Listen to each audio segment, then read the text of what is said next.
Requires me getting up.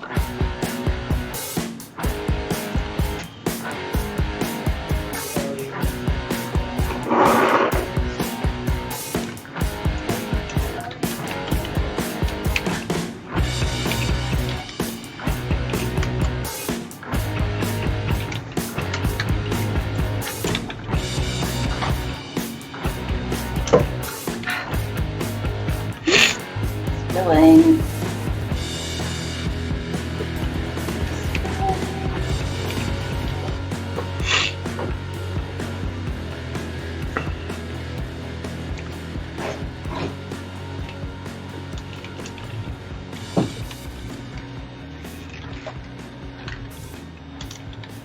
And welcome to another episode of More Than Dice. I'm Gonzo. I'm John. I'm Kathy. And welcome to episode, what do we say, 105? 105. Are we sure, Kathy? Sure, 105. We are. Since John cleared that up last time, I am now on track again. There we go.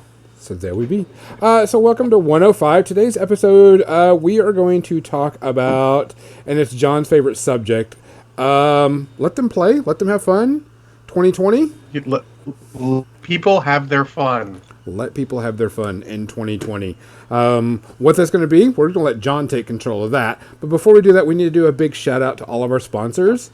Shout out to Tectonic Crest Studios for supplying some really cool stuff for us. In the next year, we'll be giving that away on our New Year's Eve special, our first podcast in the new year.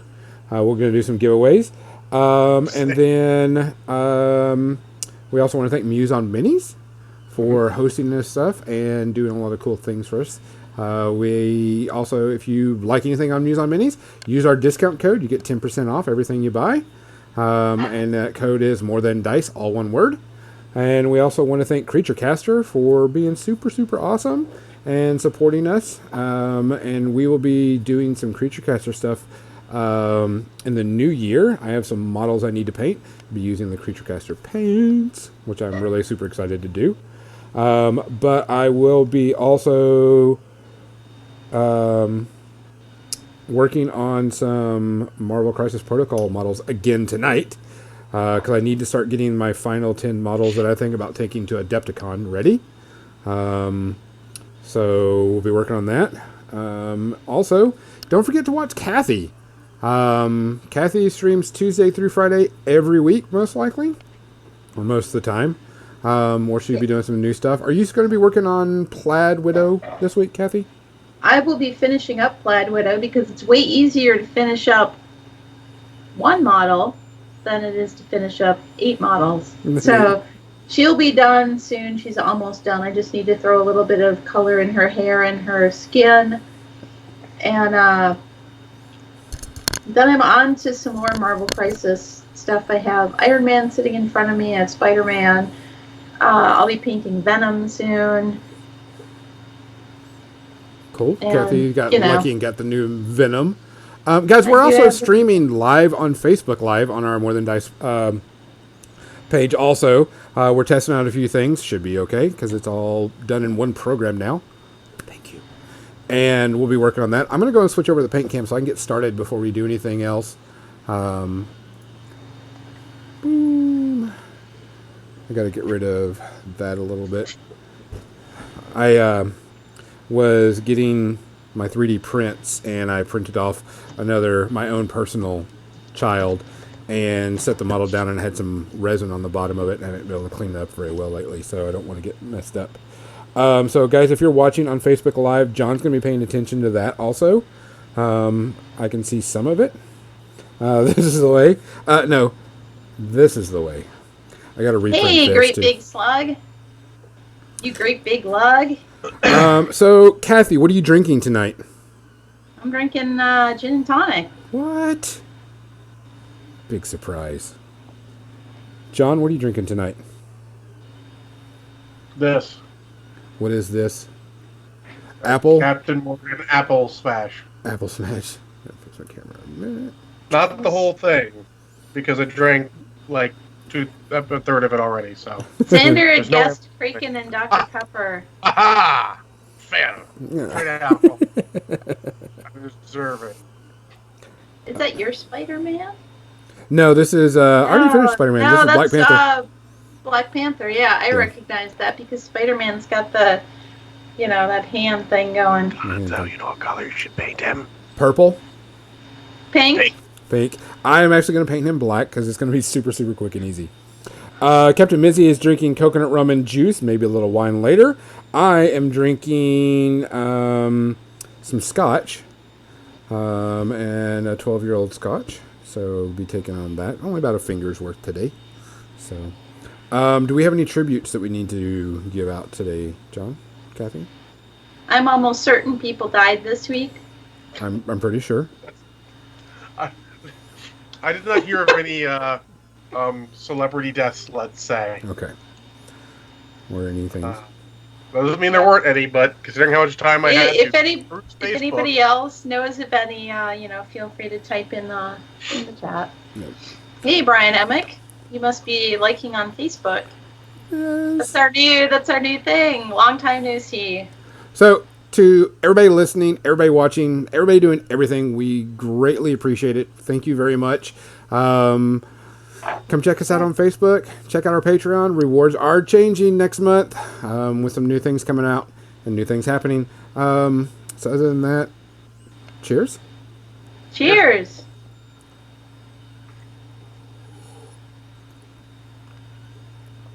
Oh, that's good. The Macallan 12 is really, really good. Where is my black? Black. So, of course, Black Panther I'm going to paint black with contrast black. And it's just going to be slathered all over him. You're not gonna paint him lavender first? No. Lavender Panther. Lavender Well, Panther? then you put the black over. I know what you're getting at, actually. John knows. I've been looking at a lot of comic book covers of Black Panther lately and looking at the art on those. And Mhm. there's some really interesting lighting that they do in that art that makes it really interesting and more than just black. Yeah. I think I would do black, and then I would try and get white in the recesses, because you can touch it up pretty easy with the black. And then I would do one of the contrast purples in over the white, or purple wash or something, to get that color in there. Well, I I might see do a what you're purple wash saying. after it. Ooh, got a little bit of noise coming through. I saw Epic Duck Studios do Venom, and he did it in his comic book style that he does so Which he well. does amazingly, by the way. Yeah, and his Venom looked really cool.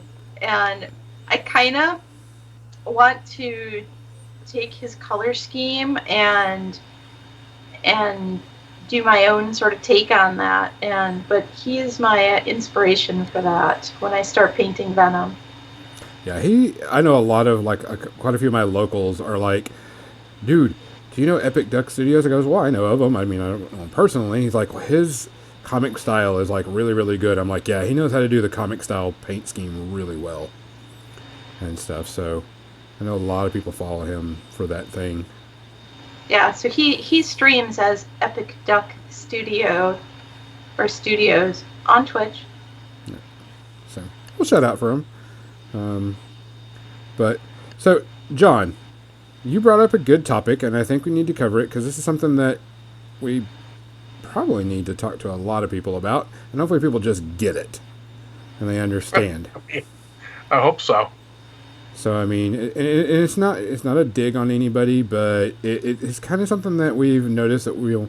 Don't get me wrong, I'm a competitive player, and I like the competitive scene. I like going to tournaments, blah blah blah blah blah. But there's something we've always preached about games, and something that Marvel Crisis Protocol is trying to do is what you're thinking about. And so, what do you mean by just let people have their fun, or however you want to, or 2020? I can't remember how you said it. Let people have their fun. That's It's funny. It came out a quick thing on one of the Legion Facebook groups. People were going off about. Usually, it's something about how the tank is unrealistic, blah blah blah, or what's better, or just like or tell people like the tank's not as good as the ATST or some crap like that. And someone just said, let people have their fun. And I'm like, we need to make that the motto for 2020. And then it is now the motto for 2020. Let people have their fun. No, it's too easy to get stuck into the whole, this is better than this. Oh, you shouldn't use this because this is... Let people have their fun. It's games. Yeah, I mean, don't get me wrong. If someone says, hey, what should I use for, competitive play because I think this is, that's not going against what they're asking about. That's not going against your motto. Yeah, that's a whole different conversation. Correct. Yeah, so we're not saying that if somebody's saying, hey, I want to be the best tournament player and I want to use the best models and the best list and so on and so forth, we're not dogging on that. We're talking about just in general, because there's a lot of things that we need to look at for gaming period, that everything's a game. Whether we it's want all a to. game. You need to remember, so people ask questions in formats, and we need to answer the question they're asking. And this is actually a thing I beat into the head of the people I work with. So if someone goes, hey, I really want to use an ATST in my list, for example, does anyone have any good lists with an ATST? Don't say, well, the tank is better, or the meta doesn't allow the ATST to live long enough to work. That's not what the fuck he asked. He asked, do you know of any lists that have the ATST? It sounds like your answer is no. Just toddle along, go, oh, cool, thread. Leave it alone and continue on and let him have his fucking fun. He wants to play with it. That is going to bring him joy. Don't shit on it. Yeah. I could say it harsher, like stop shitting on people's fun, but that sounds terrible for a motto. I'll say that, but usually to someone's face, because that sort of engenders that. But you want to let them have their fun. If someone's like, hey, I really want to use Crossbones in every list, how does he interact with all these characters so I can mix and match the character group around Crossbones? Because this guy loves Crossbones. Don't say, well, Crossbones is slow and terrible and you really shouldn't use him all the time. It's like, all right, well, I read this article. It gives all ideas on Crossbones and how he works in certain scenarios, and send them there. Or you don't have an opinion based on the question. It's okay to not have an opinion, or to go, oh, I'm not going to bring anything to this conversation, and toddle along and let that go. You don't have to. It's not like he's impinging your honor because he wants to play Crossbones, or wants to play an ATST, or wants to play something that you think is terrible. It has nothing to do with your life. And by jumping in, you're not actually helping. I know you're trying to, usually. But that doesn't actually help. You need to actually help and let people have fun. If I say, I want to play Legion and I want to lead my list with Jyn Erso. Don't say, well, Jin's terrible, you should really trust her. No. I want Jyn Erso. What else do you suggest going with her? Let's meta some stuff. Let's figure some shit out. It's too easy to just try and bend people to your thinking. And yeah. Well, and if you want to play something like that in casual games, because probably that's what you're doing, is playing in casual games, because you're not taking a list like that to a tournament. But even if you are, and you plan to be on the last, tables, then that's fine too, because you're just there to have fun. Xander brought up something I think that should be we should talk about. What did you say, Xander? How do we get people who play competitive all the time that don't know how to play otherwise? The problem is, and it's not being rude or mean or anything, you can't. You can't force someone to play a certain way. If they're going to play competitive, they're going to play competitive. There's nothing you can do about it. You could suggest it, offer it, maybe, hey, I really don't want to play this, but there are people that's their only lot in life when it comes to gaming is, I'm going to play the most broken, powerful stuff I can because that's what I do. And the real way to get them to change, and I hate to do this, is the worst thing possible, but it's the only way to get them to change, is just not play them. Say, look, man, I know you play really competitive. I don't have anything for you, so sorry I can't play you. or I don't want to play you because I'm not looking for that experience. It sounds harsh. It's kind of anti-inclusive, but at this point, they've excluded themselves from the issue because they're not willing to change to meet. Yeah. Let's call it the meta, because the meta. That's fair. I mean, if you find someone not fun to play against, why would you be playing them? You know, you can choose not to play them. Now, I've done a lot of playing Transformers TCG at the local game store against, as I like to jokingly call them, randos. They're not all randos.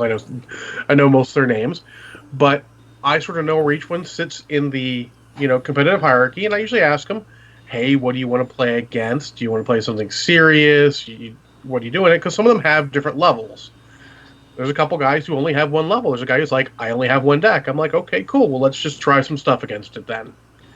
We'll have a good time. I know what he's looking for. He knows what he's looking for, and he's okay knowing sometimes he's not going to get a game if someone's looking for something purely casual. Or, jump into games. He's not going to get a good challenge sometimes because I'm just seeing how something plays out quickly. He knows that. He's accepted that. That is, that's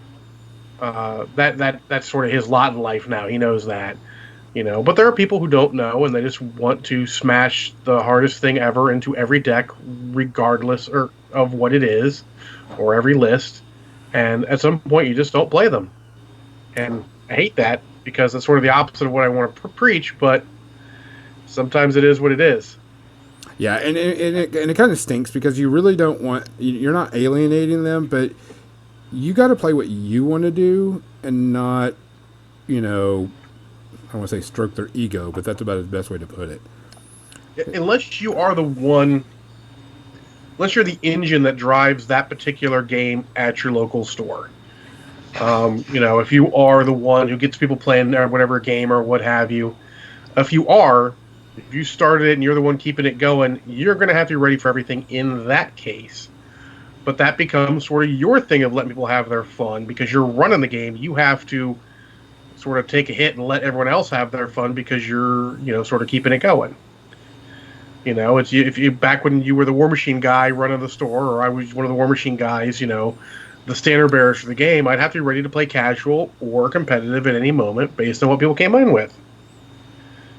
But you never tried to force the competitive guy into casual, though you can play him with casual lists because you just stomp your face in. It happens. And you don't try and force the casual guy into tournament lists. Now, if they come in trying to play, just out of the book with no scenarios, you sort of try and push them towards a scenario, maybe. But, it's stop trying to turn people to your thinking and just sort of, help them play. And maybe you can't. Maybe you have to agree to disagree. It's like opinions, Sometimes you just have to. And maybe like, oh, cool, I see you want to play that way. I just not how I want to play, but if I see anyone else who wants to play that way, I'll let them know that you're looking for a game like that. Yeah, and some competitive players are like, yeah, I can play you something a little bit less casual, or, a little less, they can play a little bit less competitive style and not just go for the auto win, but go, hey, I think I got you right here, and I want to show you how, but I'm not going to do that because I want to continue, and I know that you're wanting more than just a kick my ass game. Yeah, you're looking to learn, blah, blah, blah, but this is what I see, and this is the reason why it would happen. But let's say I don't see that, and, just, walk away and try a different thing. It's like, so I'm going to go try for, instead of assassination win, a scenario win, or, whatever. But, I mean, I hate to say it, because not every uber competitive player is like what Xander's talking about, or what we've mentioned, where they're just like, no, I'm only going to play competitive, super badass stuff. And if you can't handle it, tough shit. Because there are a lot of competitive players that are like, no, I want more people playing the game. So I'm going to continue to help this guy and just play because that's kind of what you do. Well, yeah. So, example, when we started playing Malifaux again, people were not enjoying playing against my Misaki list. So I put Misaki away and start breaking out other stuff, because even though I enjoy the crap out of playing Misaki, if they're all not enjoying it, why should I continue to play it? Because you want to win. That's not You that want to important crush me. their souls so that they get into their car at the end of the day at the game store and cry on the way home. Except that, you crush their soul more by playing something different and then still beating them. That was more No. soul crushing. Honestly, I've been beaten before, and you know that it's a good player that you're losing to when you feel like you've learned something and you had fun, even though you lost. And you come away feeling good about it. Maybe you talk about it afterwards about what you could have done better, or, why the other guy made some of the choices that they made with their strategy, and you learn from it. Yeah, absolutely. But that's all should be based around the thing of we're all just trying to play games and have fun. Different people have different fun. Let's not you know not shit on their fun. It's the same with everything. If they like something, don't just say that's terrible. No, you don't have to like it. You can wander off. I let a million Twitter conversations a day go because I ain't got nothing nice to say, and I'm not going to add anything to it. Oh yeah, just scrolling on is an Now, sometimes I unsung have something talent. constructive to say, and sometimes I'm actually there for moral support. Example, a guy was upset that the Patriots were losing their game, and I'm like, hey, the stuff happens. You can moral support. I don't like the Patriots, but they're going to play harder because they lost. You can be there for moral support with somebody, even if you don't necessarily agree with what with their team or whatever. You could say they can post a list, and you can go like, I don't agree with this main concept of this list, but I like this interaction in your list. You don't have to say the first word. It's like, I like how this and this work together. It's like that constructive criticism we talked about last week, but it's the same sort of thing. It's just not shitting on it. I mean, I hate to say it. I mean, Yeah, anything nice to say, sometimes just don't say anything at all. It's yeah. only your friends and the people who literally ask for it. And I don't mean that facetiously in any way. People who literally ask for it. You give them both barrels, so to speak. And if you really feel like you need to make a comment, like you need to comment on whatever thread this is, look at what they're doing and find something good, like John says. I like the synergy between, this and that. Or if it's a painting thing, Yeah. I really like the contrast, the cool to warm contrast. You haven't find something. Take your I time like the unique colors you and chose for think. this model. Yeah. It Like sounds there's it sounds like you're models. just being an ass, but you really like. Sometimes I see people doing just crazy stuff, and obviously they need more practice or whatever. But I'm like, Yeah. I like that you went completely outside the box for what you're painting. That's how I feel too. I'm like, I really like this concept. Could it have been executed better? Maybe. But that's not for me to say because that's not what they're asking. But I really like the color combinations that they use. Mm-hmm. Or, the same thing applies to games when you're looking at somebody's army list or whatever. Just find the thing that you can compliment them on. And if Yeah. you can't compliment them because you really feel like you have to be brutally honest, then just shut up. Yep. Shut the fuck up is an option always too. Here's a good example. One of the guys I know on Twitter is asking his buddy, "Hey, what power level are we playing tomorrow evening?" And I know they're talking about 40K. And honestly, I don't like power level. It's not a good way to play a game. It's not really balanced. Am I going to jump in and say, "Why are you guys playing power level? It's crap." That's stupid. I've injected myself into a conversation that I'm not going to add anything to, so just let them go. They're having fun. Who cares, right? It doesn't matter, what I think in their game. They're having a game. It's fun, you know. It's not like he's asking. You don't jump in on that. It's like the same people like. What pissed me off last week was people who were really upset with the way the Rise of Skywalker ended. They wanted something else from it.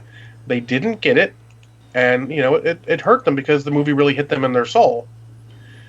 And someone just jumped in and said, "You guys are pathetic." And literally, if I wanted, I would pay $100 to punch that guy through the internet. I don't have a horse in that race. I don't necessarily agree with what they're saying, but that guy pissed me off by jumping in their conversation and saying they're pathetic when they're actually feeling something. That's the kind of thing we need to stop doing. That's why I let people have their fun. Let people enjoy what they're enjoying. Someone's watching The Phantom Menace and thinks it's the best movie ever. By all means, I am glad you enjoy that movie that much. You might actually convince me to rewatch it because you're enjoying it so much. Maybe I missed something. Will it change my opinion? Maybe not. I'm not going to try and change their opinion of it and say like, oh no, this movie's so much better. That's not helping anything. They're getting joy. That's awesome. Let them get their joy. Let them have their fun. Exactly. I feel like it's the unsung skill, learning how to just scroll by something without commenting. Yeah. I get on Twitter and make it an effort to do that, because, I mean, it's hard sometimes. People say stuff that really triggers you, but unless you really have something constructive to say, just keep going. No, you're stupid, your opinion sucks. That's not an answer. You know? Unless, of course, you really want to make somebody feel like shit, in which case we're not friends. Yeah, good job. Yeah, you feel good. No, I mean, I look at stuff. I mean, I'll just go through. I mean, look, I'm considering every time I scroll past a thread, if I don't give it a heart, that means I didn't like it, and that's all I need to know. Otherwise, I give it a little like, and it's all good, right? That's the quietest way. You don't have to hate things. You can just be like, oh, I don't like that enough to give it a heart or give it a thumbs up on Facebook. It's okay. You can do that. You mean you can just walk away? Yeah. And again, you're letting them have their fun. It will make you feel better too. Believe me. Get that negative out. We can all be more positive together. It's all good. We can support each other. Like I said, you know, you can be that guy who supports his bro even when they make fucking horrible life decisions to drag you down into the gutter. To be addressed later in the podcast. Exactly. But you can be that. You can be the one there helping them, and you cannot. You know, I didn't constantly tell them how this was a poor life decision you drugged me into. Maybe tapped on the shoulder, give him a middle finger a couple times. Quietly. So you didn't ruin everybody else's fun? Goddamn right, quietly. We didn't ruin anyone else's fun. We suffered by ourselves. No idea. Anyways, but yeah, you don't need to do that. You don't need to, you don't need to go in there and cause a ruckus. You don't need to start, you're having a bad game in a tournament. You don't need to start being a shithead and ruining everyone else's fun. Let everyone else have their fun. I've played games in things where I've said, as an adult, like, look, you win. Good job. I do not want this game. I'm not angry. Don't think I'm angry or anything. This is just not the game I'm looking for. You can write down a win on whatever record you're keeping track of or whatever. And I'm going to wander off and do something else with my life. I'm sorry for people who are just listening. Gonzo just waved a 3D printed Pikachu in front of the camera. And it was adorable. It is adorable. Yes. So yeah, that's sort of thing, is let people have their fun. If you want to one-up, go and help them have their fun by, being supportive of things.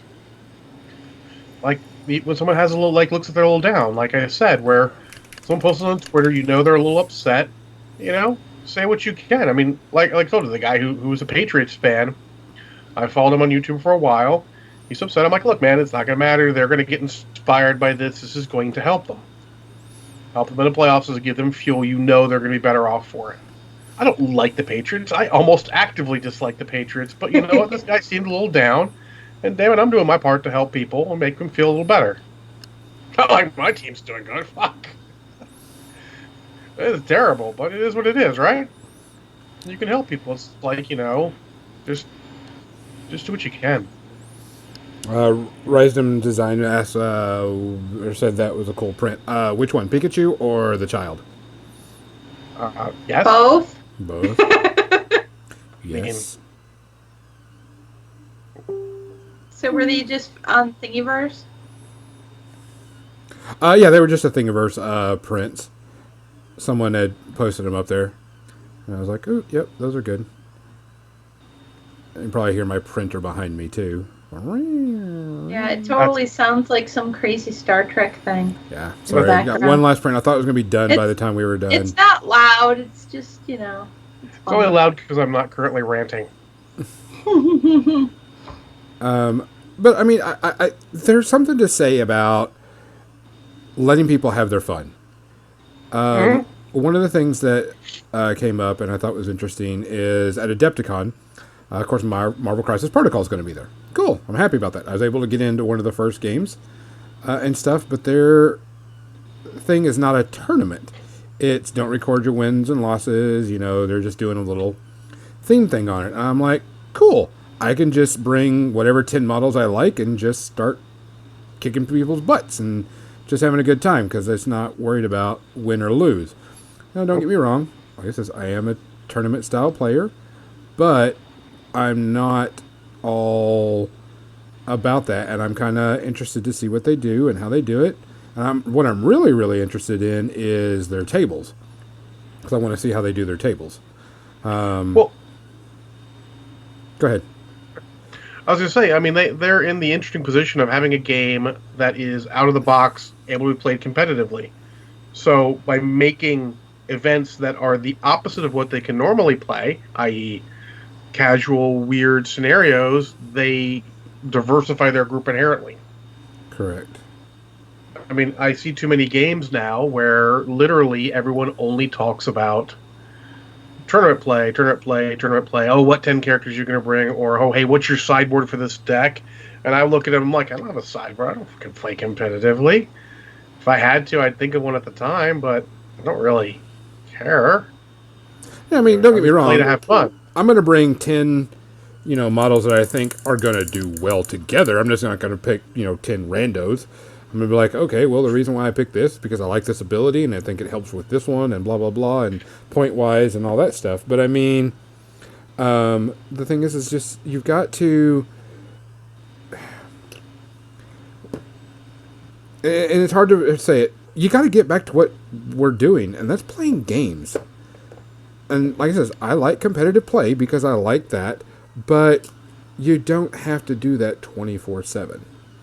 It doesn't have to always be tournament style. It doesn't have to be, bringing the most uber broken shit that you can possibly do, which is okay. There's like I said, there's nothing wrong with that. With power level if you want. Yes. Who cares? You know what? And there's plenty of competitive players that like to have fun meme, army lists or fun meme decks for card games or whatever, which they just bring out when they know they're going to be playing casuals. And there's nothing wrong with that. Yeah, because Andrew, that's definitely a problem. He says, what gets me is how people are actively looking for rules that are not in the system. We need to stop trying to add something that isn't in the game. Now, that's okay to add something that's not in the game in the comfort of your own home or in a hobby store with your tight group of people. Oh, sure. House rules are a thing. Yeah, I mean, I think I know what I know things like he's talking about. People were upset that Marvel Crisis Protocol, someone's on the top of a size 5 building, someone's on the bottom, and you can punch them. Yeah, that's range 0, technically. Range 1, potentially. Anything can reach them, and they're like, this doesn't work. I'm like, it's superheroes. That breaks your suspension of disbeliefs. Superheroes, true, yeah. Firing energy blasts and shit. Once you can pick up cars and throw them at people, then, yeah, reality is out the window. Physics, you know what? Who needs it? Yeah. Yeah, I mean, really more guidelines. Yeah. But Just imagine that guy's lying over that building because he's so huge and... Or you just taunted them enough that they came down trying to hit you and you punched them instead. Look, there's a lot of things there, you can explain, or you could just, just relax and think the MST3K movie, it's just a game. Just roll with it. It's the rule. MST3K mantra, it's just a movie. But yeah, because there was some people asking about like falling damage, and because like I'm gonna destroy this building. Does so and so that's on it die or take damage from falling because the building's along area? I'm like, nah, they have superhero landing. Everybody has it. Yep, superhero landing. Or I threw a guy into the edge of the board. Did they take damage? No. Okay. Well, like there's an invisible force field around there. It's just an arbitrary area where we stop playing. You can't throw them off because... Blood Bowl, that's the thing I loved about that is they had rules for when you got pushed out into the... And they were simple rules, weren't they? Just yes, easy, they quick, were. Just throw them back in. Roll to see what box you throw them in. You're out until the next kickoff. That's it. At the very least, you could be more hurt. Well, that's true. You could actually die. However, if you don't, you could be back. Yeah, it's sort of the same thing of rules versus fluff from the War Machine of Horde stage years ago. Yeah, Yeah, remember, in most games, fluff does not equal rules. Correct. Unfortunately, it has to be for balance issues usually because the game is supposed to be balanced. But at a certain point, remember, these guys balance the game off this thing you think is unbalanced. So just think about that. And Yeah. then Wisdom's design said, "What about 3D prints? I've heard some places don't allow them. Is that true?" Well, yeah, that. So keep in mind, every time you bring a 3D printed model of something that you could purchase, you did not purchase that from the person who spent the time and effort to make that. Here's the thing. And Because right now, and I even saw it, there's 100% 3D printed models of 40K models. Stealing. That's called stealing. This right here, to test it out, this is a 3D printed Primaris. Am I going to put this on the table? Hell no. Did I see if it could actually represent a full Primaris Marine and be exactly like the entire GW line? Yes. Is Yeah. that bullshit? Yes. Thievery is Now, what it is. Yeah. Here's the thing. Now, I understand that people are doing bits, like certain shoulder pads or certain weapons or whatever. yeah, That I get. because it's not like every kit can have every option, and that is the one part of thing games is- where GW sort of gouges people is bits. And I understand it's part of their price model, but I don't If you're really care about making- bits. If you're making shoulder pads that will fit a Space Marine but aren't Space Marine shoulder pads but will still look cool, or backpacks that will fit on a Space Marine that don't look like Space Marine backpacks but they'll pass and they'll make your Space Marine look cool but different, that's totally fine. Mm-hmm. That's not a complete ripoff, a knockoff of the original. And some of the weapons I see people make are weapons that GW doesn't sell separately. That you're not willing to buy a $40 box set for one or two of a certain weapon, and that's understandable. It's a hard life of them not having all the options available. Yeah, and it would be different if they still did their bits catalog. Yes. Yes. You know that. And most people who go for that stuff would have absolutely gotten them out of the bits catalog. Yeah. But if you're doing a whole model, and it's not like the people buy, a lot of locals bought stuff from China. They bought a lot of Forge World models from China, and I gave them shit every time. I'm like, look, you're literally taking money away from the company who made this just because you don't want to spend a lot of money. I mean, just remember that when I make fun of you, and when you ask, gee, John, why do all of your events have, all your leagues have something that, give us extra points for buying from the store? Well, because that's kind of the point. Now, Because you would like a home- store that has tables that you can play on. I was going to say, if you're playing at home 100% of the time, then it doesn't matter. You and your buddies just play in your house. It doesn't really matter. You guys would use cardboard cutouts or whatever you want. It matters so much less. Yeah. But keep in mind, if you're not supporting these companies, they're not going to be able to make rules for you as they go out of business. I mean, because I have seen full Titans on certain,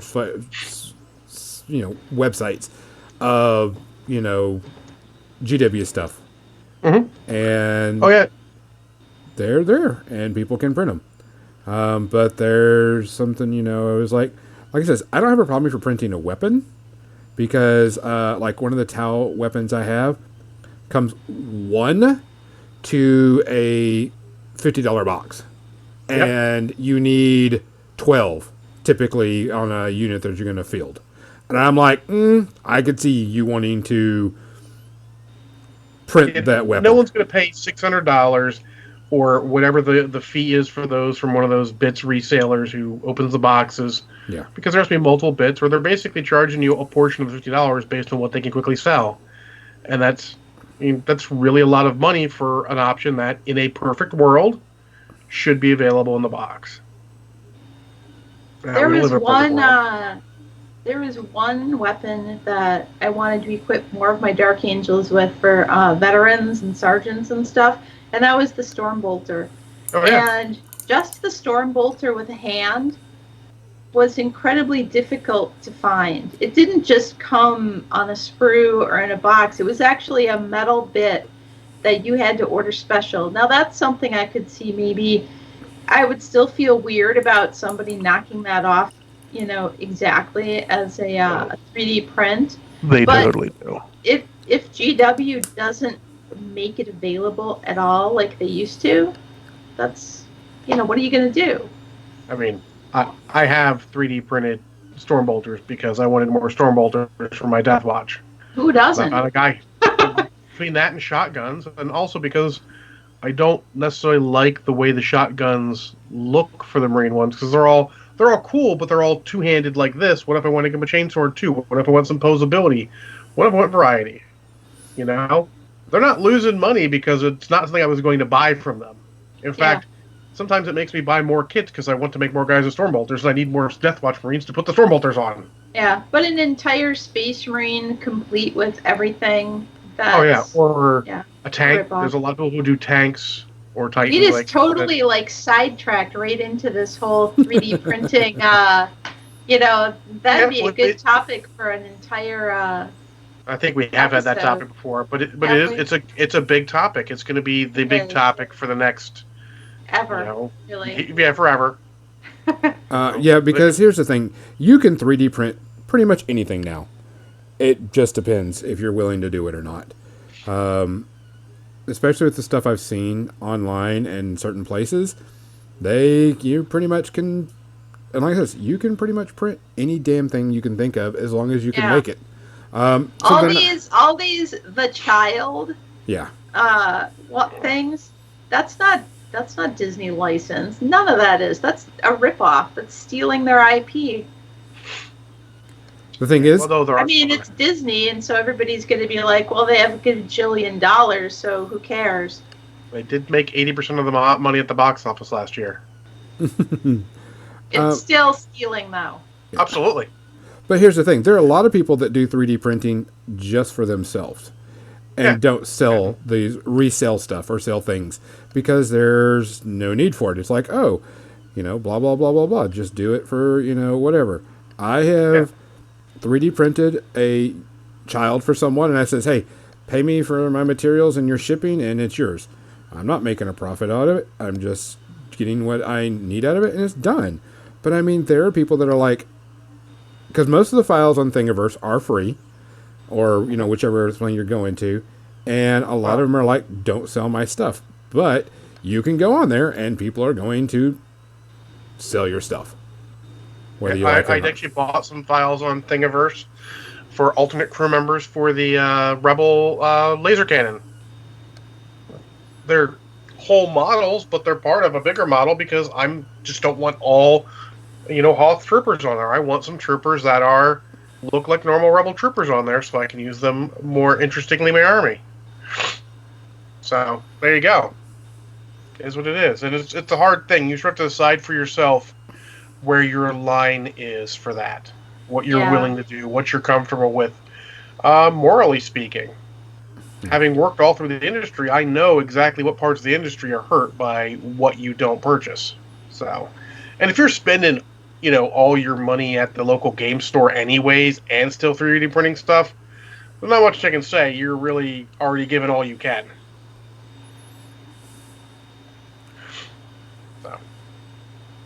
Should we start the media section early? Yeah. We have a lot of stuff for the media section. In summary, let people have their fun. Yes, that's one thing that we need to let people know.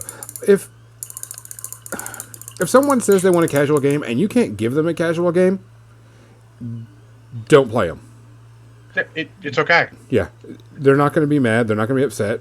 But if someone says, "Hey, I just want to play this and I want to test it out," I know and vice versa. If you're gearing up for a tournament and you want to make sure that you've got the best tournament list, tell the person, hey, I'm trying to gear up for a tournament, not trying to be a dick, but I'm trying to do that. So if, this is not what you want, sorry, I don't want to play you because I need practice. And that's okay too. But, don't force it. Don't go, you have to play in tournament list or you're a piece of crap, or only use this model because this model is bad. I think one of your best one was, John, you said was give me a list with the ATST.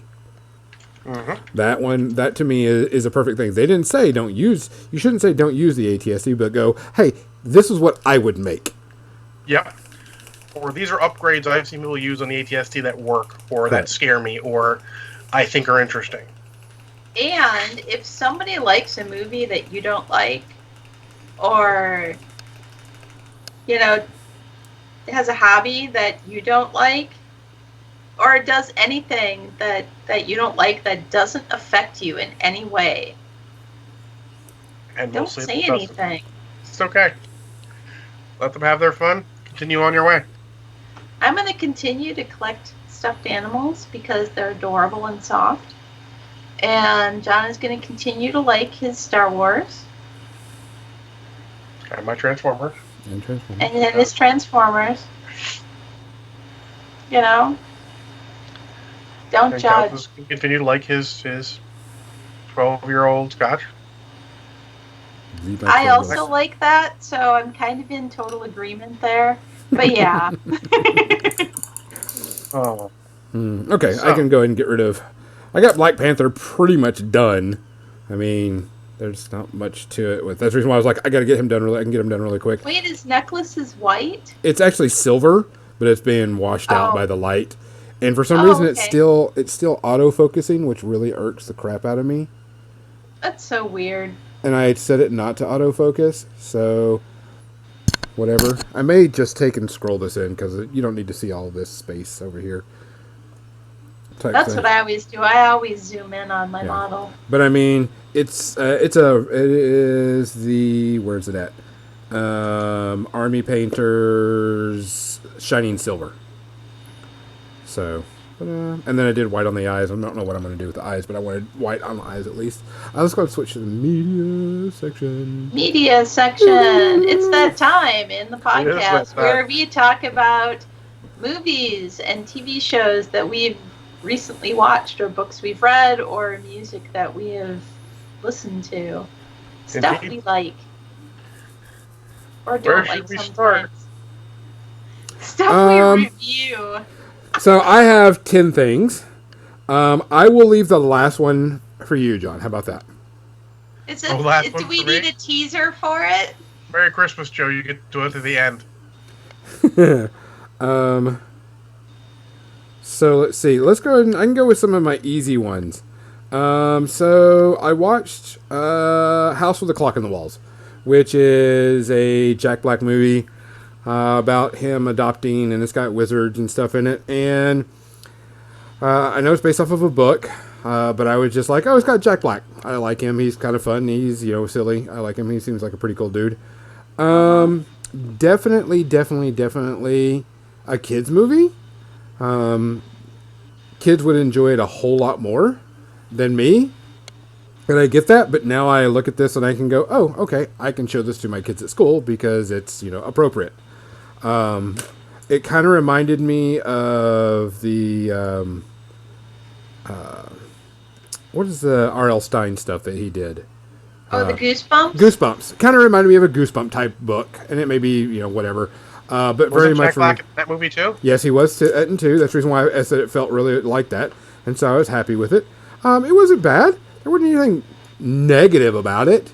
It was good fun. It was silly. It was, it definitely geared toward a certain audience. No problem. I'd give it like a 2. But if you have kids that are around, probably like 2nd to 5th grade, they would probably like it because it's just good kid fun. Good kid humor.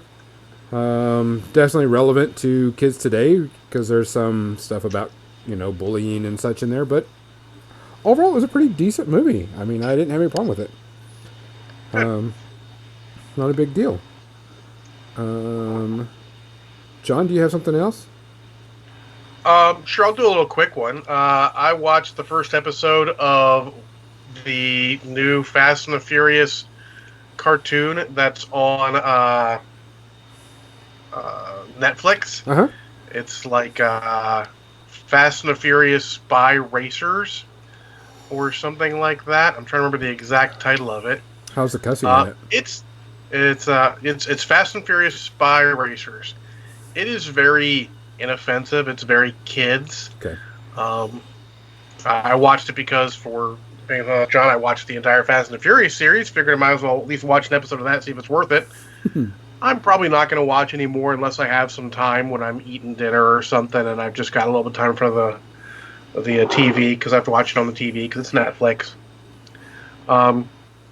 Yeah, it's inoffensive. It seems fine for kids. If your kids like Fast and Furious, this is not like it so much because cartoons don't have the same oomph when it comes to cool car stunts as live action does. But it's inoffensive. It's fun.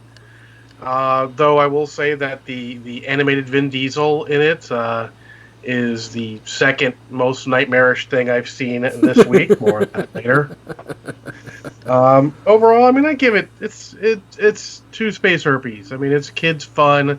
Kids will probably like it more. If the kids like Fast and the Furious, they'll probably like it even more. Just don't drink every time they say Uncle Dom because you will die. Trust me. And I just watched the first episode. Kathy, do you have anything? So I started watching The Witcher. Oh, The Witcher. Yeah. So I know Gonzo you already watched the entirety of it, right? Correct. I did watch the entire series. Have you watched that at all, John? No, I don't have a horse in that race. It is a fantasy series on Netflix, and what can I say? I have read like a million fantasy novels over the course of my life, and I stopped reading them at one point and switched to sci-fi because all the fantasy novels started seeming really the same. And guess what? It's more of the same. Yeah. The costumes are awesome. The people are gorgeous. But, I started watching, I'm waiting for something original to happen that I haven't seen happen in 1,000 other fantasy novels. Yeah. I liked it. It was a lot of fun, but I'll agree with you. It's more of the same. I finished the entire series. I'm wanting season 2 to come out as soon as possible. It's going to be another year. I will finish it because I do like it because I'm a sucker for fantasy series, but it really has nothing original to say that I've found yet. I'm only on episode 4. Yeah. Or I've done 4 episodes, so my next one will be 5, but so far I'm waiting for that something original that's not like every other fantasy novel I've read. Yeah. My big issue was that there was a lot of flashbacks, and it was kind of hard. I don't want to say hard, but it was like, okay, yep, now where I'm at. Yeah. There's a few where I could, the first episode was really slow. There's a few that I could get right away, the flashbacks, but there's a few where I was like, I really don't know when this is supposed to be happening. Like, if this is in the future, or if this is in the past, or when did the whole butcher of whatever that town is that I can't pronounce happen. That was that like back in the past and everything else has happened after it. I don't know. Yeah, it was there was a little issue with that in my opinion. Supposedly season 2 is going to concentrate more on the current timeline and less on going back in time and going back and forth. I know they're just kind of setting some stuff up right now. At the beginning of the series, but still, it can be a little confusing in places. Yeah. Overall, I didn't have a problem with it. It was just, it was still decent. Better than most things on TV nowadays. Well, Kathy, Gilbert Mondragon says hello. Hey, Gilbert. So, next up, Gonzo. Here we go with a good rant. So I've had a bunch of movies in my queue since I picked up Hulu, and I put them in my queue to watch. I was like, okay, I know I'm going to be off, so I'm going to start watching these. So I put in the new Hellboy movie, and holy fuck was that bad. I've heard. Oh, it is, like, the special effects, you're just like, oh, this is a giant blue screen that he's running in front of and pretending to run in place type thing. And you're just like, really? He's running in place in front of a green screen? Oh, it was a giant scene when they were fighting. I liked the new Hellboy. I thought it was fun. Oh, it was so bad. So bad. One of the worst things I've watched this year. The acting was horrible. The Johnson, special effects. One of you. Hold my beer. Yeah, hold your beer. Yes, but I mean, it was really bad. I was like, when is this shit gonna be over? The fight scenes were bad. The acting was. It was just piss poor. I'm talking like. I didn't feel like that. I mean, it wasn't brilliant, but I didn't hate it. Oh, I was so upset with it. I was like, this is not good. But then I don't know the comic book. I don't know, like, the origin story and the history and all of the stuff that's in the comic book. I was just watching it for the movie it was. Yeah. To be fair, I didn't really like the second movie so much as the first one. I really liked the first one. The second one I didn't like nearly as much. Yeah. Well, I mean, it was not even talking about the comic book series or comparing it to the other ones. I'm saying as a movie as a standalone was just bad. I'm like, guys, really? Y'all put him in front of a green screen and had him run in place. I'm like, we're way past that in making movies, but I guess not. Yeah, so Xander Vorlard says that Hellboy looked like Magic the Gathering at Zendikar the movie. And Gilbert Bondragon said it was bad. LOL. Yeah, it was horrible. So I'm giving it like 4 space herpes. Well, just bypass it. Don't even care. Don't even want to see a sequel, even though there was, a stinger to do it. I'm like, nope, not gonna do it. Nope, nope, done. Just move on, guys. You may keep going. Are you on your special one, John? Oh god, I've still got plenty more. Okay. No, man, it's not even 8 o'clock yet. No. I just want to make sure because I don't want to take up, share the time. So, on Christmas Day at my mom's house, we watched 2 movies. We'll do them in reverse order. After watching the first movie, which is a classic, we watched the second classic that my mom doesn't remember much of. It's called Die Hard. I kind of quoted most of it since I'd seen it recently. Spoiler, still 0 space herpes. It's still awesome. And it is much more enjoyable when the people you're watching it with don't remember what's happening and are like, wait, this doesn't happen, does it? I'm like, no, it doesn't do that. Like, oh, okay. Everything's new. It was very amusing, but yeah, Die Hard, hey, worth watching twice during Christmas. There you go. Kathy, I assume you don't have anything second? No. Okay. Gonzo? I watched the new movie or the Bumblebee movie. Haven't seen it yet. I have not seen it yet. It is on my list because the next one I'm doing for Men with John is the Transformers series. So because it's on Amazon Prime for free now. So. Yes, that's the reason why I was like, yay, free! I'll watch it. Better than I expected. Much better than I expected. I was really, okay, this is going to be horrible, or, this is going to be, It actually wasn't bad. I'm surprised that was going to be horrible. It actually got fairly solid reviews. Yeah, but I mean, you think about it, a series just based on Bumblebee, blah, blah, blah, blah, blah. Kind of not within the certain story time frame or whatever. He's the best part of the entire Transformers series. I really, really, really liked it. It was actually pretty damn good. I mean, there were some cringy moments, or, there were some, okay, yeah, we get it type things, but it actually was pretty decent. I did like, at one point of the scenes, there was a part where this guy was reading a GoBot magazine, which I thought was hilarious. And I looked up some of the behind the scenes stuff, and there was actually supposed to be a lot more GoBot jokes within the movie. Funny note, Hasbro owns both Transformers and GoBots now, so they can do whatever they want with both. Yeah, so I just thought it was kind of funny. It was still a good poke and everything at them. Music was really good. I'll tell you that right now because it's all based in like the 80s time frame. Everything was a pretty solid movie. I would give it like 1.5, maybe 2 space herpes type thing. The robots actually looked really, really good in this. The beginning of the movie is the war on Cybertron. It shows a lot of Cybertron combat, and I was like, I would love a series about that. or a movie about the war on Cybertron. It was really cool seeing that. I really would have liked to see more of that. But overall, it was actually pretty good. And it's, like I said, it's free on Amazon Prime, so you can go and watch it and have a good time. But I was pleasantly happy with it. So thumbs up for me. Go watch it. Awesome.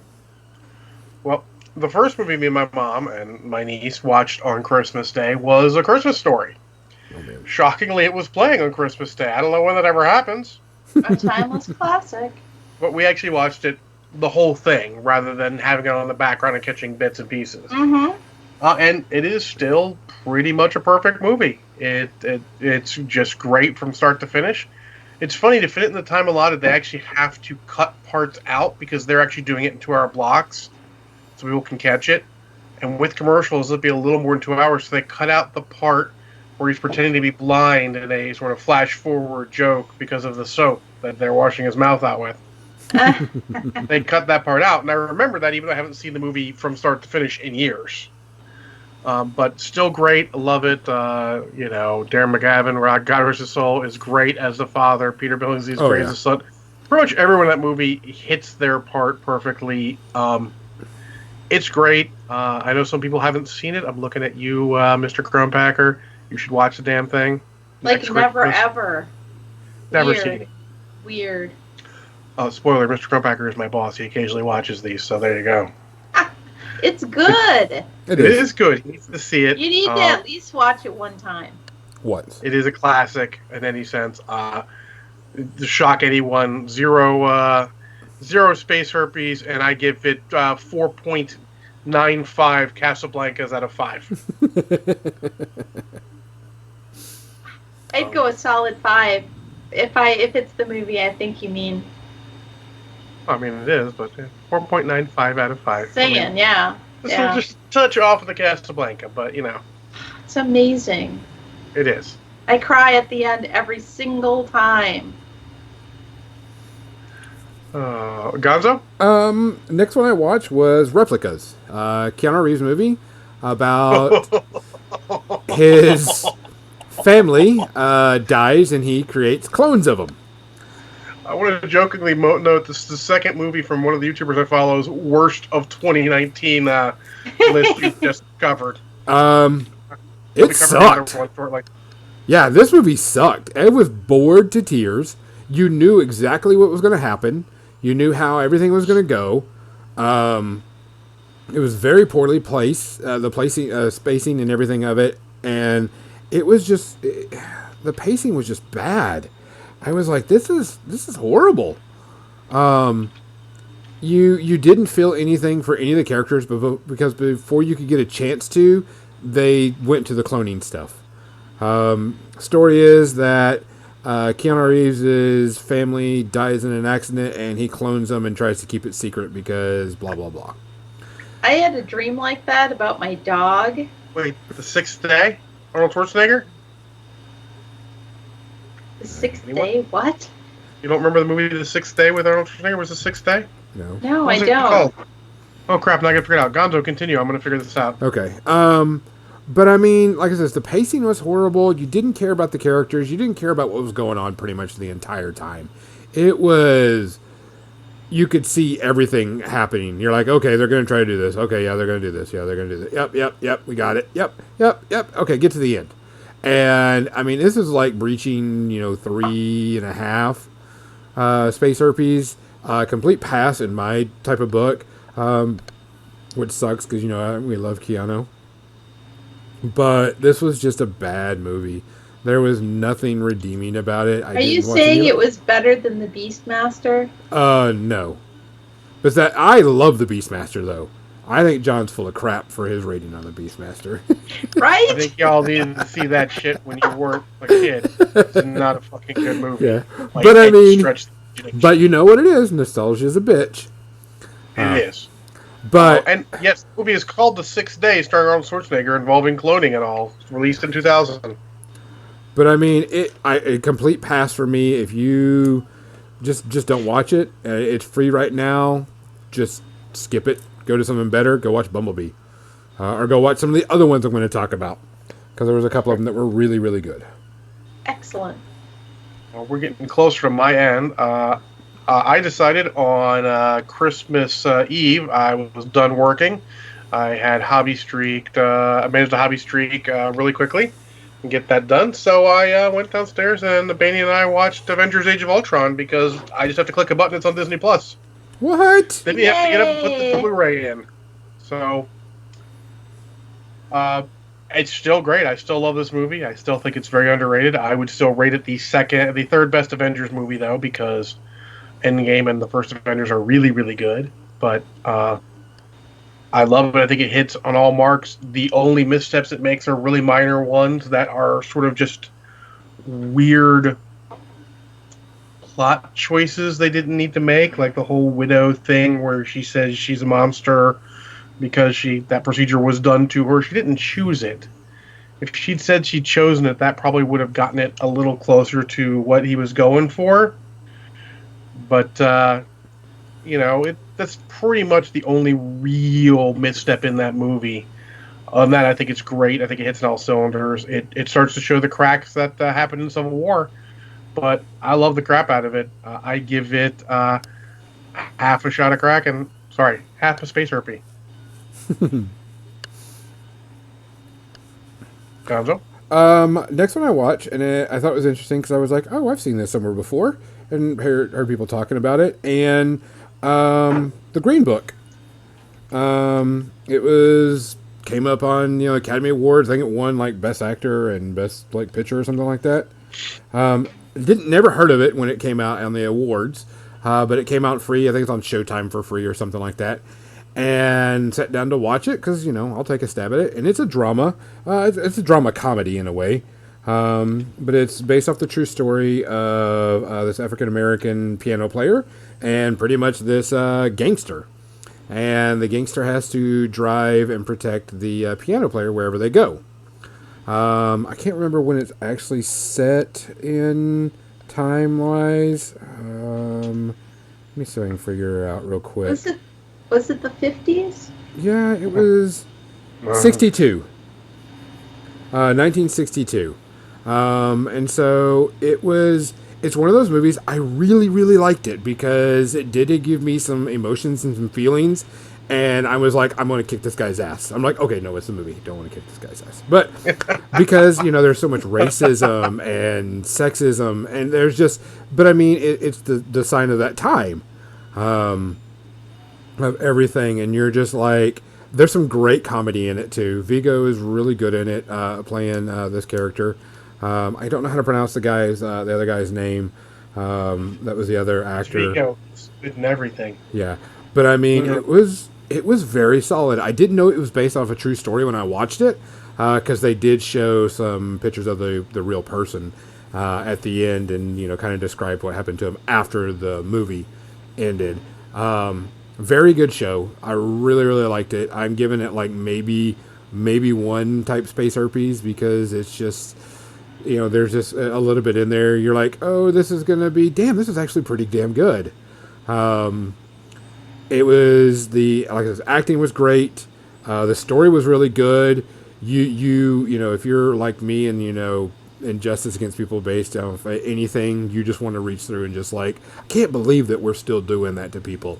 Even today, but I mean, I was watching it and I was like, I can't, because it's only 60s. It's in the 60s, and it's like, I know people go, that's far away. Not really. It's really not that far back. I mean, it's almost 60 years ago. Yeah, but I mean, that's not in a timeline. That's not that old, and I mean, well, it's a lot of the scary. stuff they're talking about still happens today, which is more scary. Yes. Yeah, it's more scary, I think, to find out how far we haven't come in the time. Than But I mean, I really enjoyed it. It was a lot of fun. Brought some good emotion, which I really like it when a movie gives me good emotion, or makes me feel. I guess the best way to do it. But highly recommend it.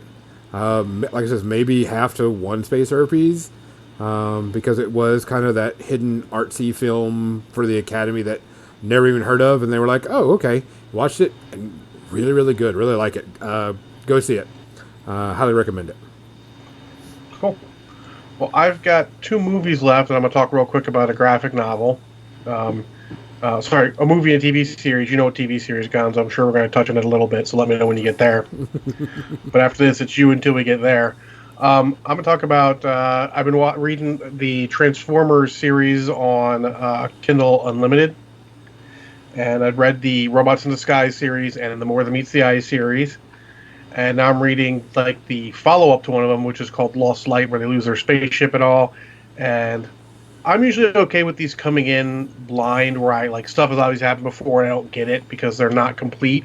They don't have the full series on there. You have to pay more money for Comixology Unlimited to read the rest. I'm not willing to pay more money on top of it.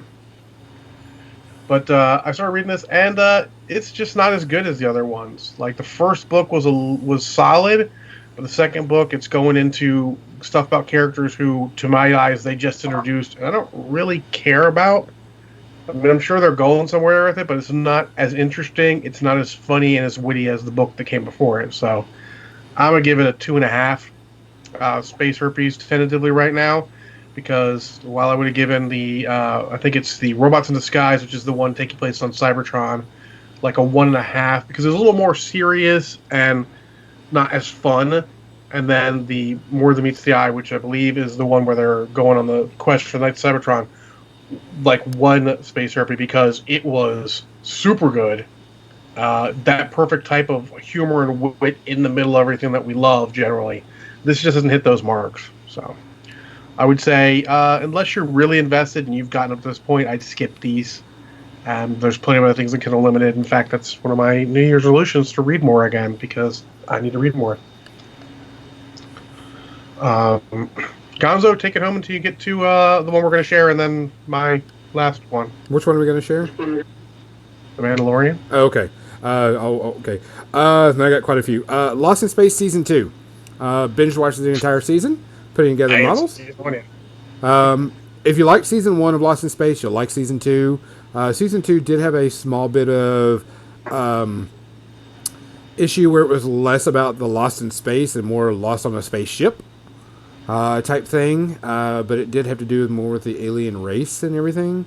A little bit more political intrigue, so I was kind of upset about that. But it wasn't bad. Season 2 wasn't as good as Season 1 because they weren't really lost anywhere. So it was kind of a type thing, but it was still good, fun, still great. The character, was it Posey Parker that plays Dr. Smith? Dr. Smith, yeah. Yeah, Dr. Smith, amazing. She plays that role extremely well. She's my highlight of the series because I just watch her and go, yeah, you're a fucking bitch type thing. But that's what you're supposed to feel. Yes. And if so you don't hate Dr. Smith in all the right ways, they've missed their mark. Yeah, and she played it really well. She's my favorite part of the entire series. I like seeing her bits and her things she does and how much she fucks with everybody. I don't feel like they've missed the mark on a Dr. Smith yet. Gary Oldman was great. Obviously, yeah. Jonathan Harris was fucking awesome. But I mean, it was really good. I really enjoyed it. Like maybe 2 to 2.5 space herpes, just because there wasn't any lost in space. They didn't go to any really cool planets or anything. It was more stuck on their giant spaceship. You do learn a bit more about the alien race that the robot is and such. But for the most part, it was still good. Highly recommend it. And like I said, Season 1 was good if you haven't watched it. Season 1's good. It's a good space, series, which we always need good sci-fi. I watched Red Sparrow, which is a spy movie. Yes. And it wasn't bad. It kind of peaks with me around a 2 space herpes because it's just kind of there. There were some cool parts. There were some real cringy parts. And there were some parts that were like, oh, damn. But I mean, overall, it was a good spy flick. If you like spy movies, you'll definitely like it. Like I said, it's not bad, just there. It's really hard to get really good spy movies nowadays because some of the stuff is just way off the deep end. Or it's, just there. So, I mean, I liked it. Don't get me wrong. Wasn't anything wrong with it. So about 2 space herpes. Then I watched the movie Long Shot. I will not want to speak of that movie anymore. It is about the Secretary of State falling for her kid she used to babysit when they were children, and it's a Oh, comedy. God, that one. Yeah. Yeah, that looked like a train wreck. It was a train wreck. It was horrible. I think I maybe laughed once, maybe twice. It was supposed to be a romantic comedy, and it was just bad. You're just like, no. So, if you're, it was just bad. Couldn't stand it. I was like, can this be over? Be over now? So I'm pushing like a 4 space herpes on it. Then the next thing I watched was the new Robin Hood. And Taron Egerton? the what? Taron Egerton? Yeah, who was the other person that was in there with him? This is Jamie Foxx. Jamie Foxx, yes. This movie fucking sucked. Just for the simple fact that, okay, you got, Robin of Locksley that is sitting there and he has to go to war in the Crusades. Got it. Cool. So he's in a desert area wearing flak vests, going through the Middle East like it's a Desert Shield, Desert Storm type environment, because one of the people that are trying to kill him has a repeating automatic ballista that shoots arrows like 40 in 30 seconds. Or no, 40 in like 10 seconds, more likely. And they walk around like they're modern day American soldiers. They actually use a flare on the end of a arrow to call in bombardment from catapults. So they call in catapults like they would call in an airstrike. But they wore actual flak vests. Everything about this movie is complete. Take physics, and it divorced physics a long time ago. Because all the bad guys had automatic repeating hand crossbows. About the only realistic stuff was Robin Hood actually shot a bow, and he actually did it kind of decently because he had put like 3 arrows in his hands and would shoot and do stuff that I've seen people do in real life. The costuming was horrible. The main actor wore a leather trench coat that looked like, or like a satin trench coat that he found, at the shopping mall or something. It was really bad. It was like, let's try to make this modern and hip, and you're just like, no, you just made it modern and shit. It was really, really bad. I could not stand it. I was like, this has to go. This is just bad. I couldn't stand watching it. This is peaking at the 4. It's another one of my turn it away, don't watch it, go away. I know there's some people who are going to like, oh my God, this was so good because the action was so, manly and powerful. And I was like, no, this was just crap. Completely skip it. Don't do anything with it. Go away. Save your 2.5 hours or whatever. And don't watch it at all. Next one was Jumanji. Not the old one, the new one with The Rock and everybody in it. And it wasn't bad. Wasn't great. I'd give it maybe like 2 space herpes. The reason why I watched it, because I saw that the new one came out the theater, and I was like, oh, I haven't seen the original one. And it wasn't bad. Wait, you're talking about Jumanji? Yeah, Jumanji. It wasn't. Because you cut out. You didn't find that movie absolutely hilarious? It was good. There were some good jokes. There was some funny stuff. Yeah. There was some cringy stuff. But I mean, overall, it wasn't bad. I mean, it was great. Yeah, I'm not gonna. I'm gonna go with the 2 because there were some things I was just like, eh. But it's definitely I would recommend it to watch. Type thing, because there was actually some good scenes in it, and the chemistry of the actors were really good. I'll say that much. Of course, Jack Black is incredible, playing Jack Black's off the chain in that. Holy moly! Jack Black playing a 16-year-old prissy princess girl is quite hilarious. Yes, he's still one of my favorites. So I mean, that was good. Liked it. Didn't have a problem with it. Like I said, maybe a 2 pushing it, but it was decent. I could watch it again. So, real quick, before you go, the next one. Gilbert Mondragon recommended you watch Tinker Tailor Soldier Spy. I've seen it. Okay. Sorry, I was kind of reading some of the chat. Yeah, I just want to make sure that wasn't missed. Gotcha. I haven't watched that in a long time, but yes. Like I said, the Spy movie was just okay. It was decent. Not going to argue with it. That's all I have besides The Mandalorian, the last episode of The Mandalorian. And then you have yours. We need to get to yours because I know you're going to rant for about 45 minutes. Spoiler free on The Mandalorian, it's episode 8. Man, that was really good. I liked it. I liked it a lot. And man, the internet community hates Jason Sudeikis for punching Baby Yoda. I will tell you what, the very first, 5 or 10 minutes with the speeder bikes. Oh my God. That was incredible. I will say that was fun. And it plays great in there. I will say this. I said this to some guys at lunch yesterday. Taika Waititi, who directed this episode, is really getting his game down. I really thought Ragnarok was all over the place and a little too much undercutting every serious scene with humor was a terrible decision in that movie. It sort of took some of the weight away. He is nailing it with these episodes he's doing of The Mandalorian because the humor is at just the right point. You're not taking anything away from any of the scenes with the humor. He's really nailing it. It's great seeing him grow as a director just through this. You know what? I was watching the speeder bike scene, and it reminded me of the scene in the old cartoon Wizards of Fritz. Him and that guy arguing. I don't know if anybody remembers the movie Wizards, the cartoon. And there's a scene where these two guys are talking about the current state of where everything's going, and it reminded me of that scene in Wizards, which just cracked me up. But yeah, the speeder bike scene was a classic in my opinion. Everything else leading up to it was really good.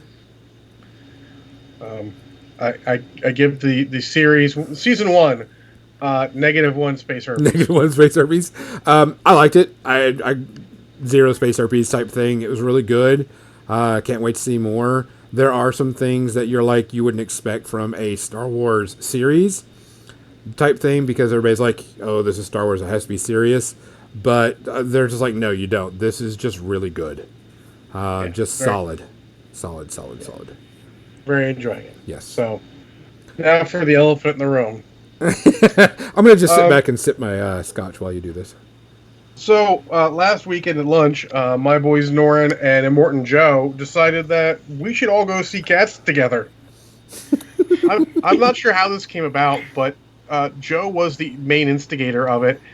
And then Norin jumped in, and then they drug me down to their level. So, hey, I saw Cats this morning.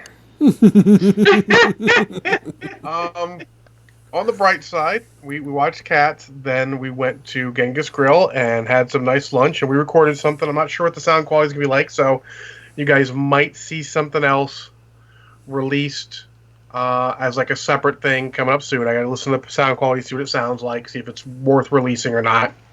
If not, I will do... if not, I will recount our ideas to everyone. But I really hope it's releasable because Morton Joe is really good. I hope to get him on some sort of podcast at some point because he's really good. He's got good voice for it and a very good way of presenting his information. But on to Cats. So I'm sure Cats is a wonderful musical, and there are lots of musical numbers. In fact, there are too many fucking musical numbers because it's all musical numbers. There is nary 10 minutes go by where they're not fucking singing again. And that's fine in a musical, but this is a fucking movie. You're supposed to be bringing it all together.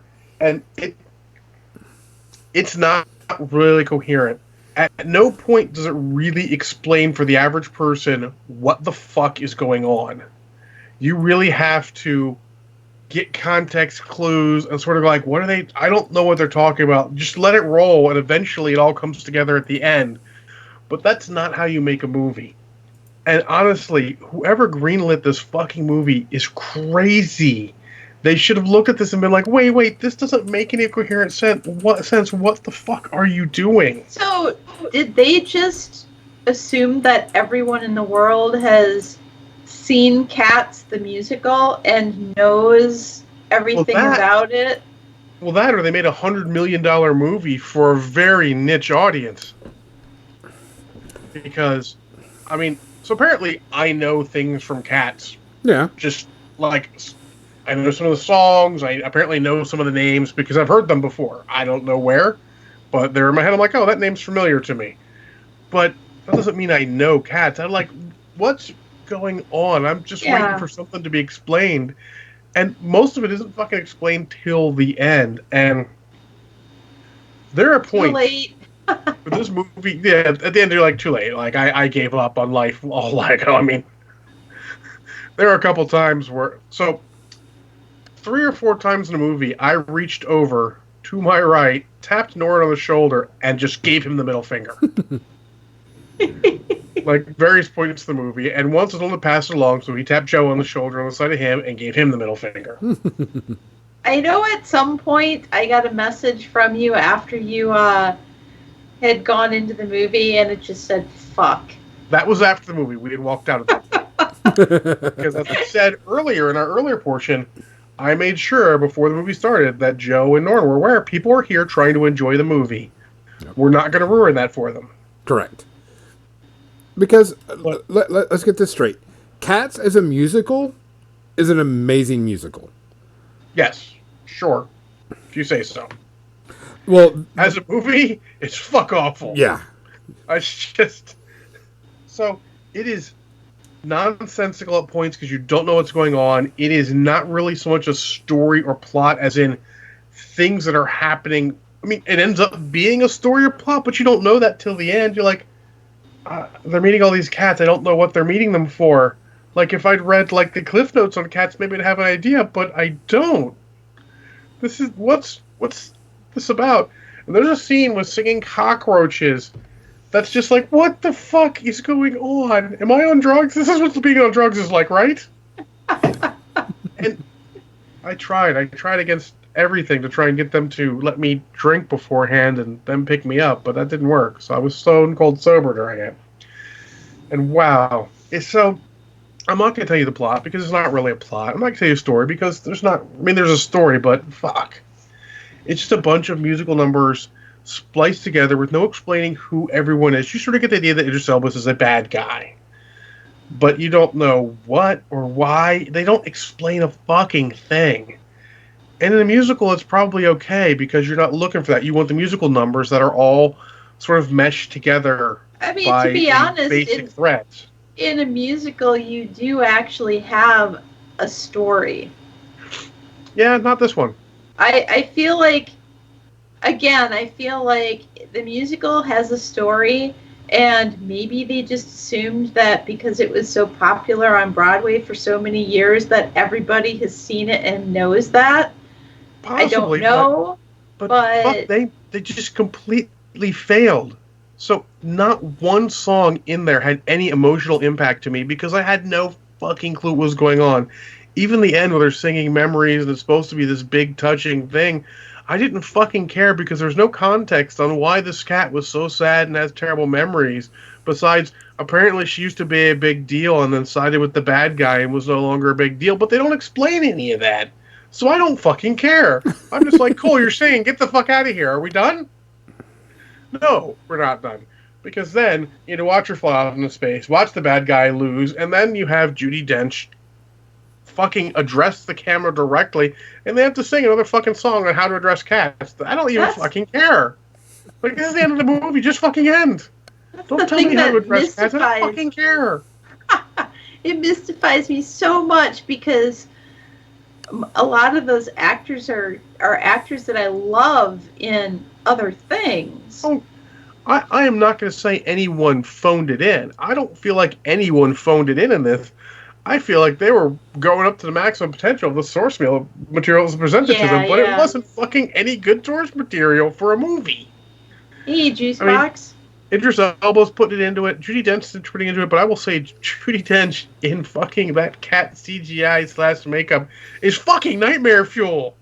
You can't unsee that shit. It's just like, And the So way they nuzzle up against each other like cats do, but they're still people. It's just like fucking creepy. You want to take a shower afterwards. You're like, I'm were not they sure. all were they all CGI'd Yes. so that there was like a cat sort of They were all skin costumes that over the top CGI of to be them? sort of catty. Yeah. Is that a good way to say So catty? was it almost like an uncanny valley sort of thing? No, there was no Uncanny Valley. It was just odd because it was just some of them looked fine, like the main actress. I don't remember her name, or the guy. They were all fine. It's just like some of them, like Judi Dench, and the other ones, just didn't look. This just didn't look good. Just like what the fuck. Yeah, What's going everything on?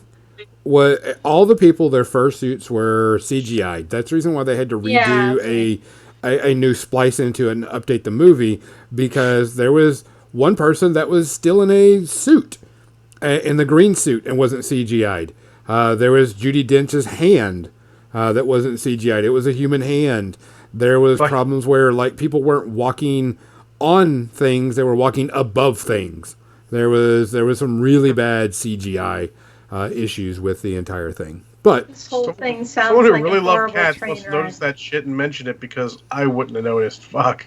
So on a scale of Casablanca to Atlantic Rim, You mean on a scale from Casablanca to Cats? It rates Cats. oh, even worse than Atlantic Rim.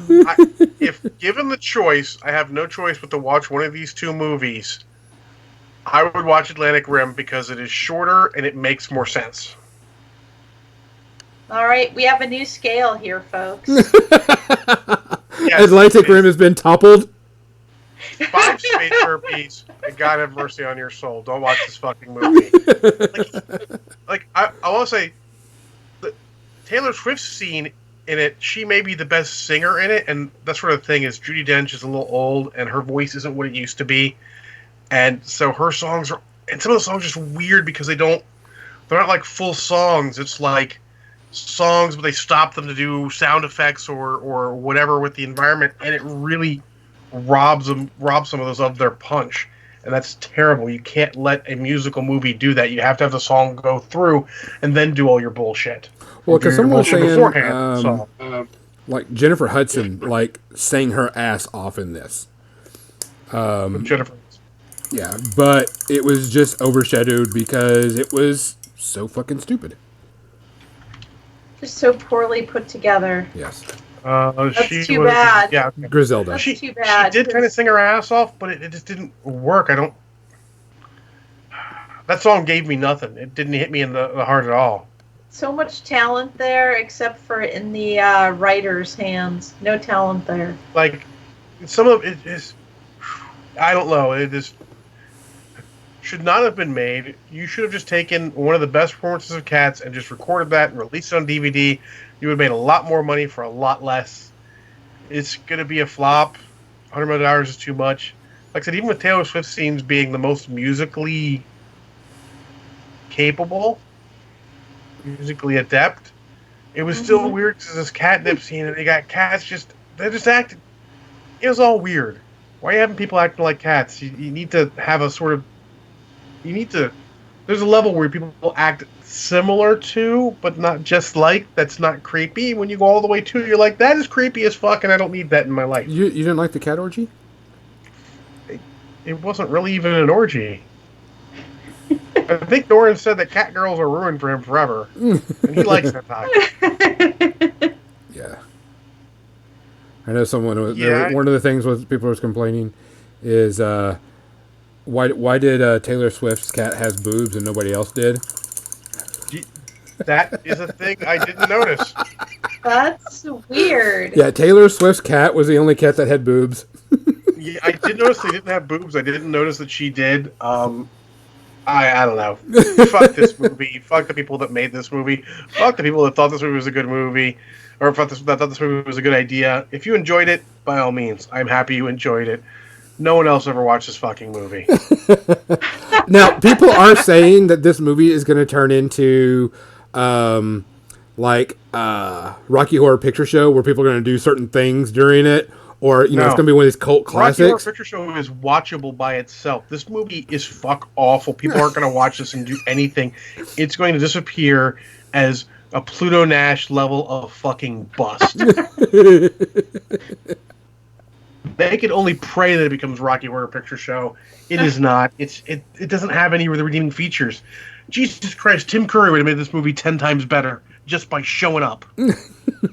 Even after his stroke. Even after his stroke. Fuck, he can take... Like, it's worse you see, like, Sir Ian McKellen in there. You're like, you were Gandalf, for fuck's sake. What are you doing?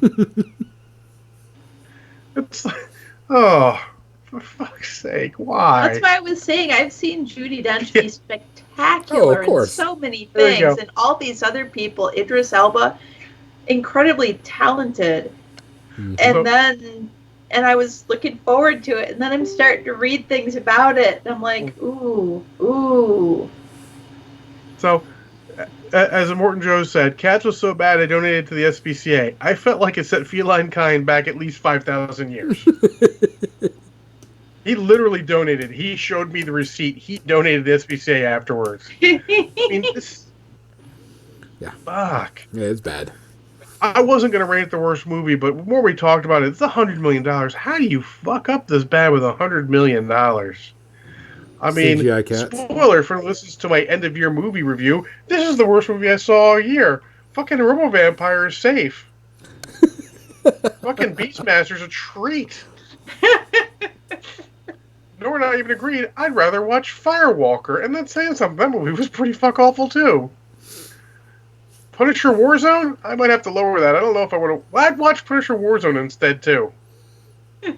That's the list of my worst movies of the year. Very. Ugh.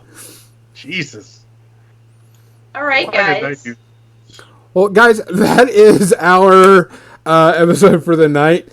We appreciate it. Our next episode will be our New Year's hobby resolution episode. We're going to talk about what our resolutions for the hobbies are and just whatever we have for resolutions, no matter what. So for all of us, thank I'm you for John. joining us. No, you're not. Thank you, am. everybody, for Good hanging night. out with us for so For long. more than dice, I'm Gonzo. Thank you. Don't watch Cats. I'm Kathy. Good night. Cats. We appreciate your sacrifice, John. Thanks, Cats. It's busy. Way to take one for Gilbert, the Happy team. New Year.